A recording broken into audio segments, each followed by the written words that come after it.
long have you been a business owner? 47 years. Growing up, did you know you were going to be a business owner and build an empire? Definitely not. No, I didn't have any idea. I learned, though, when I was 16 that you don't have to have a job because my dad quit his job and he said he was never going to work for anybody again. I'm like, what are we going to do? He just started doing for himself what he used to do for other people and got to keep all the money. Great. How much money did you make this last year? 8 figures. 8 figures? 8 figures. And we got to head to this next shot, don't we? Yes, we do. Let's go. We do.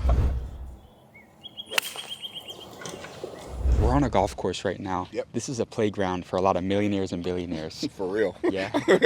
What do you notice about all the billionaires and the wealthiest people that you've met? What do the most successful do differently from everybody else? Hyper-focus on intention and ignore distraction. So you don't like diversifying. You like focus going deep on one thing. Well, diversifying is a different conversation. I don't like distractions. Intention is anything that moves the needle in your favor. Distraction is anything that you focus on that does not move the needle in your favor. In terms of how wealthy people play with their money, what do they do differently from everybody else? Ask me that question when we get over to T, because Easy. we got to get out of these. I got you. So you were saying? What do the wealthiest people do differently from everybody else? I think they perceive life differently as number one, but as a wealthy person, you don't view the primary purpose of money as paying bills. So poor people think the primary purpose of money is paying bills. Middle class people think the primary purpose of money is to maintain good credit so they can buy things they can't afford to impress people they don't know or like. Rich people believe the primary purpose of money is to turn it into more money. So that's like when I get $1, I want to turn it into 10 or preferably 100 or even 1,000 before I spend any of that dollar. What's the secret to being able to flip that money, to make that money work for you, to double and multiply and grow that money? Being able to perceive what's valuable to other people. So it doesn't matter whether you're trading stocks or whether you're investing in real estate or whether you're selling insurance. It doesn't matter. You have to solve somebody else's problem in order to solve your money problem. And you can't be focused on your money problem when you're solving it. You have to be focused on whatever their problem is. How old were you when you made your first million? I was 43. Maybe, no, I was 45. I was 45 when I made my first. But you had lost it when you had first made it. I had made $1 million a year for a couple of years in a row and then lost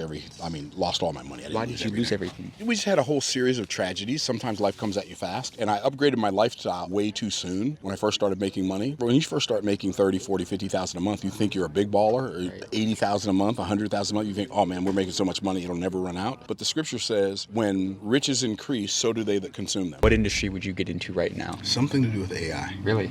Oh, for sure. Why? Well, because it's easier to create wealth in the economic era that you're living in than it is to create wealth in the past. So every time wealth changes, like sectors or categories, a new economic era is introduced. From the beginning of time to the mid-1700s, you had the agricultural age, land equaled wealth. From the mid-1700s to the mid-1900s, industrial age, machines equaled wealth. 1955 to 1978, the distribution age, outlets equaled wealth. And right now we are in the AI age. So the people who got started in AI in 2020, 2021, 2022, and even today, 2025, those are the people who create the wealth of the future. If you had to start from zero and you had 90 days to make $1 million and your life depended on it, what would you do? I don't think like that because I don't give myself deadlines like that. So I think you may already know this, but they don't. I don't believe in setting goals. A goal is an objective with a deadline. I don't control deadlines. I don't control the times and seasons. It's like saying to a farmer, okay, if you had to produce 7 million ears of corn by next Wednesday, what would you do? Well, there's nothing you could do. So instead of doing that, have an objective for inputs, an objective for outcomes, but don't put a time limit on it because let it happen when it happens. And that way you're not frustrating yourself by setting a goal, not reaching the goal, and then feeling like a failure because it didn't happen when you thought it was going to happen, because it might happen 2 days later and you still felt like a failure for 2 days. Or if it happens 2 years later, you wasted time feeling like a failure for 2 years,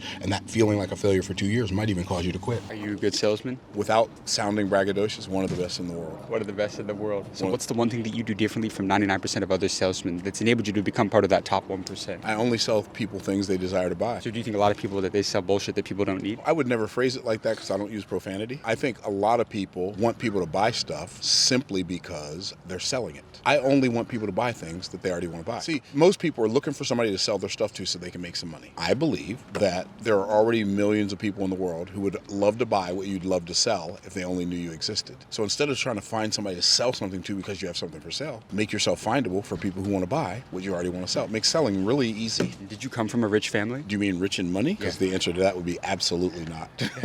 No. So how did you change your family's trajectory? There's the saying that, the rich get richer, the poor get poorer. How did you escape the cycle of poverty? I think the rich get richer and the poor get poorer, but the poor don't get poorer because the rich get richer, and the rich don't get richer because the poor get poorer. Those statements are true, but they're not causality. They're correlation. They're not causation. How did I escape the cycle of poverty? First of all, I hated being poor, and then I learned the things that rich people did, and I started doing those instead of doing the things that poor people did. What are you investing in right now? Real estate, options, some come crypto, the most important thing I've ever invested in is my own mind, to learn the things I don't know so I can do the things I couldn't do before. Have you spent a lot of money on mentorship? Depends on your definition of a lot of money.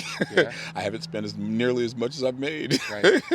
And how much money would you say you've spent on mentorship? If you include all the books, all the courses, all the coaching programs, all of it, about 1.7 million. 1.7 million. What's the greatest lesson you've learned from investing over $1 million into mentorship? Mentorship is like the ultimate shortcut. It's like somebody's already spent their whole life figuring out how to do something, and all they're going to do is charge you up some money to teach you how to do it. Sign me up for that program. I remember my first mentor, Jerry, he showed me how to sell to many, like one to many from stage, and the stuff he showed me was invaluable. It was just like, wait, what? I didn't even believe it would work, but I did it because he was my coach and he said do it. And it worked so well that the first time I did it, it was hard for me to keep from breaking out into hysterical laughter. I'm like, this is crazy. Like it's been here all along. It's not just the things that we don't know. It's the things that we don't know that's the problem. What is the best advice you ever received from a mentor? I think the thing that changed my trajectory wasn't so much a piece of advice as it was something that Robert G. Allen, the author of Multiple Streams of Income, said to me at a seminar. He was asking for testimonies. I told him, I've read your books and I've used some of your material and some of your courses, and I'm doing really good. I used to be a trash man making $6.25 an hour. Now I'm living like a king. I'm making $30,000 a month. You know what he said to me? What did he say? He said, you're doing really good. You're on the path to making some really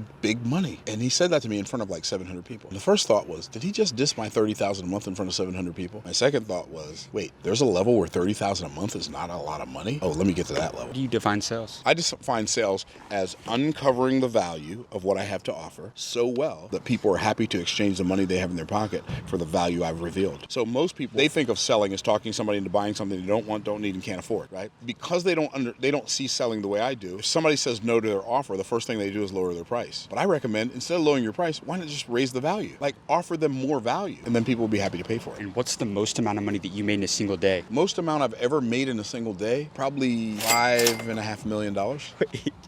You made $5 million in a single day? Yeah. How? Well, by making an offer to a group of people, making a premium value offer to a group of people. So you just get the attention and then you just... Right, you garner the attention over time, but what you do is you develop a relationship. Like, if people are going to pay you $55,000, for instance, they have a relationship with you generally on some level, at least in their minds they do. You don't walk up to a girl and say, hi, my name's James, will you marry me, right? If you ask her that, she's going to be scared and say no. If she's not scared and say no, you should be scared and run away. You build that rapport and that trust over time. Over time. Yeah, with people. Like Frank Kern says, prove to people that you can help them by actually helping them.